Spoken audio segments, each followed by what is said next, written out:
কিরে বন্ধু, তোর কি অবস্থা? তোর দুই দিন নামাজে দেখলাম না, নামাজ পড়তে যাও নাই না নাকি? বন্ধু আর বলিস না, এই যে আগের মতো এখন আর মজা আনন্দ ফুর্তি কিছুই নাই রে। এখন আর সেই মজার আনন্দগুলো পাইতেছি না, কোনো ফিল নাই। তা কথাটা তুই খারাপ কও না, এখন তুই আসলে কি ঈদের নামাজ পড়তে যাওয়াই নাই নাকি? না রে বন্ধু, ঈদ আসলে আগের মতো কোনো আনন্দ মজা কিছু নাই। ঈদ আসলে আরো কেন জানি মনটা খারাপ হয়ে যায়, এই জন্য আর ঈদের নামাজটা পড়তে যাইনি। তো ঈদের দিন হারা দিন করছো কি তুই? কিছু করি না রে বন্ধু, সারাদিন ঘুমাইছি। তুই যে হারা দিন ঘুমাইলি, তোর মা বাপে তোরে কিছু কয় নাই? বলছে তো অনেক কথা, রাগারাগি করছে, গালাগালি করছে, কিন্তু আমি তো সব কথা শুনলেও না শোনার ভান করে ঘুমাই রয়েছি। কি করবো ক, কোনো আনন্দই নাই রে বন্ধু। আগের মতো আর সেই আনন্দের মজার মুহূর্তগুলো পাই না। কি আর করবো, ভালোই লাগতেছে না। আচ্ছা বন্ধু, তুই কি প্রেম টেম করো? কোনো জেনায় লিপ্ত আছো নাকি? হয় বন্ধু, প্রেম আগে করছিলাম, কিন্তু এখন আর করি না। ভাইয়ের শেখা দিয়ে বেকা বানাই আমার চলে গেছে। আলহামদুলিল্লাহ। কি রে বন্ধু, তুই আলহামদুলিল্লাহ কইলি গা? মায়েরা আমার দুঃখ কষ্ট যন্ত্রণা দিয়ে চলে গেল শেখা দিয়ে বেকা দিয়া, আর তুই আলহামদুলিল্লাহ কইলি? তুই তো বেড়া বন্ধু নামে কলঙ্ক।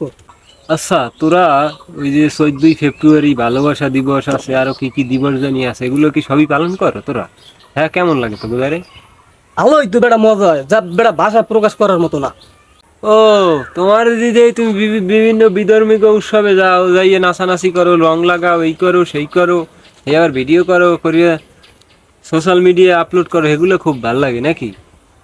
সেটা তো চিল মামা, চিল, অনেক আনন্দ ব্রো, সেই মজা মজা লাগে। এই যে তুই কইলি ঈদে আনন্দ নাই, এই নাই সেই নাই, কিছু ভাল লাগে না, কি কারণে ভাল লাগে না কইতে পারো তুই? কি কারণে হ্যাঁ তো আমি জানি না, তুই আমার একটু কইতে পারো? এটার মূল কারণ কি কইতে পারবি? এই যে দেখ, তুই প্রেম করো, বিধর্মিক উৎসবে যাও, যাইয়া নাচানাচি করো, লাফালাফি করো, এগুলো কি আমাদের কালচার? এগুলো সব কালচার।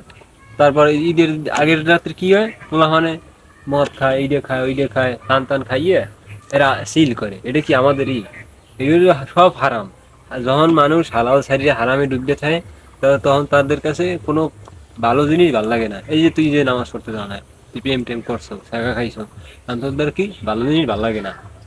এই জন্য তুই যখন একটা হারাম জিনিসে ডুব দিয়ে থাকবি, তখন তোর হালাল জিনিসটারে খারাপ মনে হইবি, যে ওটা কি, ওটা করলে ভাল লাগবে না। যখন তুই নামাজ কালাম পড়বি না, যেমন বিভিন্ন আড্ডা জায়গায় আড্ডা দিবি, নামাজের সময় গান শুনবি, সবসময় গান শুনবি, তখন তোর নামাজ কালাম কিছু ভাল লাগবে না। এই যে তুই নিশ্চয়ই প্রেম টেম করছো, শাখা খাইছো, এখন তোর ঈদের নামাজ পড়তে ভাল লাগে না, ঈদ ভাল লাগে না। তারপর এই যে মদ টদ খাইলে, এগুলো করিস না দোস্ত। এগুলো করলে তোর এই যে ঈদ করলে ভাল লাগে না, এগুলো বাদ দে, দেখবি ঠিকই ঈদ আগের মতো ভাল লাগে, আগের মতো মজা লাগে, আগের মতো আনন্দ হইবে। এই জন্য যত হারাম কাজ আছে এগুলো বাদ দিতে হইবে, বুঝতে পারছো? এখন দোস্ত, এখন যদি ইসলামের সৌন্দর্য এবং ইসলামের শান্তি পাইতে চাও, তাহলে অবশ্যই তোমার সকল হারাম কাজ, ইসলাম বিদ্বেষী সকল কাজ বাদ দিতে হইবে। ইনশাল্লাহ। তাইলেই তুমি মনে করো ইসলামে যে ঈদের সময় আনন্দ অনুভব করতে পারবা, সবকিছু অনুভব করতে পারবা, ইসলামের শান্তিটা আর মূল শান্তিটা খুঁজে পাবা, বুঝতে পারছো? কারণ তাইলে এইটাই শপথ করো যে আজ থেকে ভালোই যাবো, প্রেম প্রীতি বাদ দেবা, তাইলে আসলে এই মূল আনন্দটা পাবা, নাইলে পাবা না, বুঝতে পারছো? ইসলামের শান্তি পাইতে হলে অবশ্যই হারাম সারি হালালে আইতে হবে, তাইলে ইসলামের মূল শান্তি পাওয়া যাইবে।